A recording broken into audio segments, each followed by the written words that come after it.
was the now infamous Q&A between Minnesota Senator Al Franken and Attorney General Jeff Sessions that led Sessions to recuse himself from the Russian investigation. Maybe he can try the same thing with Jared Kushner and the rest of these guys. So let's give a warm welcome to the fabulously wonderful Senator Al Franken. And by the way, I have to just, I didn't get to it, but he has this new book, which is called Al Franken, Giant of the Senate, by Al Franken. Yeah. So we know it's funny right now because of that. I'm sure people think it's serious, do they? It's funny and serious. That's what I've always done with my books.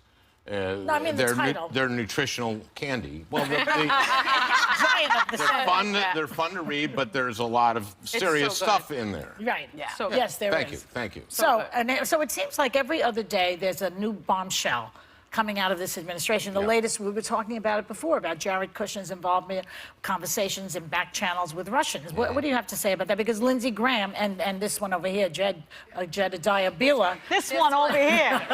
This one. They say Italians, that you can't prove it because it's probably it could be fake news. What do you say? Saying it could be fake news. I didn't say it is. Well, look, as you say, these are coming fast and furious, and there always seems to be something that they hadn't disclosed on the disclosure forms. Right. And this bunch is not acting like people who have nothing to hide. Exactly. You know what I mean? And Sensing a transparency. and this was a meeting among several meetings that Jared Kushner had that he didn't disclose when he was legally supposed to disclose them. And who knows, we may get to a point where the question is asked, what did the president know and when did his son-in-law tell him?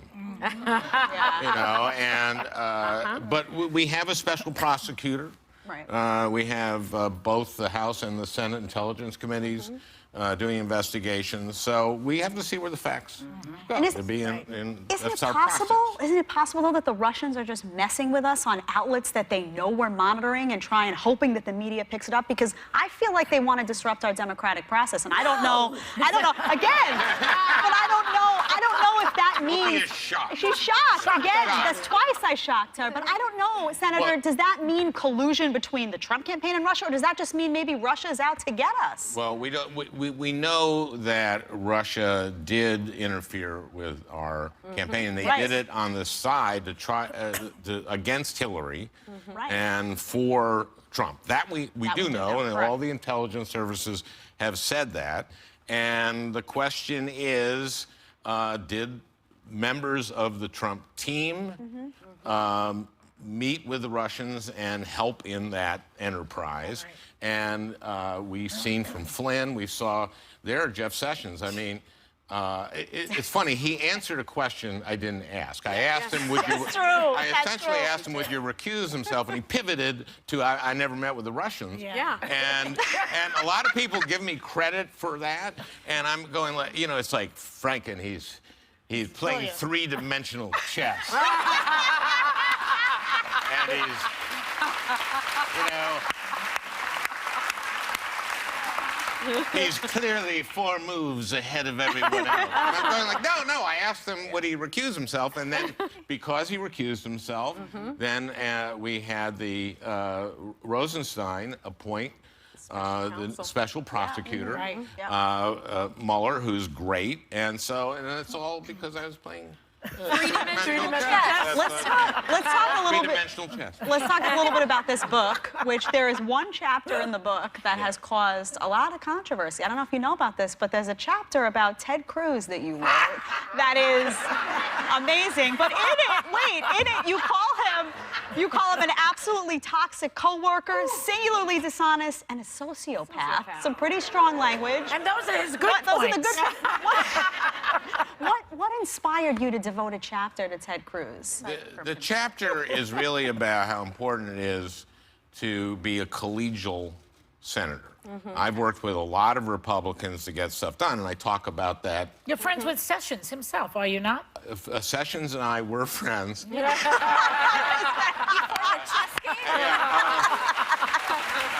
That's why he divulged that information to you. And or lied to me, or whatever you want to call he lied. divulging.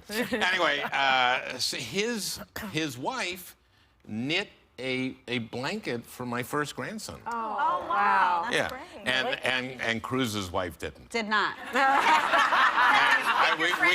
We got my grandson got 98 blue blankets.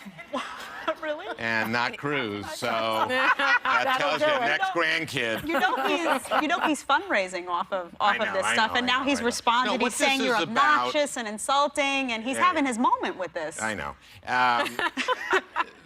In the thing I say, the thing you should know about Ted Cruz is I probably like Ted Cruz more than most of my colleagues like Ted Cruz, and I hate Ted Cruz.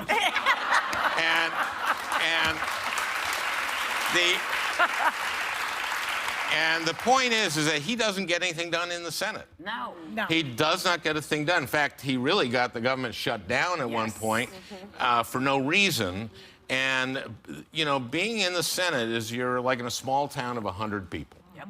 And if you're going to get anything done, you've got to not be the guy in the office who microwaves fish. You know what I mean? You can't.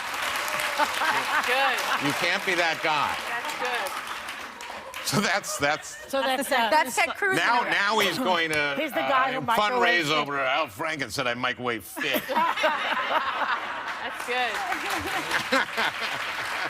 Speaking of microwaving fish, we've been talking about you-know-who's trip overseas and the damage he seems to be doing with our allies in Europe. And what I don't even know what to say. Are they right to be concerned that they no longer have the U.S. as allies? Our European Well, you know friends? what is very disturbing to me, and you guys talked about it a little earlier, is climate change. Yes. And the Paris Accord, which is 109. I went to Paris for that, and 196 countries joined in, and everyone knows that this is happening. Yes. You know, I don't want my grandchildren, I have 3 now, in 50 years to say to me, Grandpa, you knew there was climate change, you were in the Senate, why didn't you do anything? And also, why are you still alive? And we can't breathe. I'll be 116 then.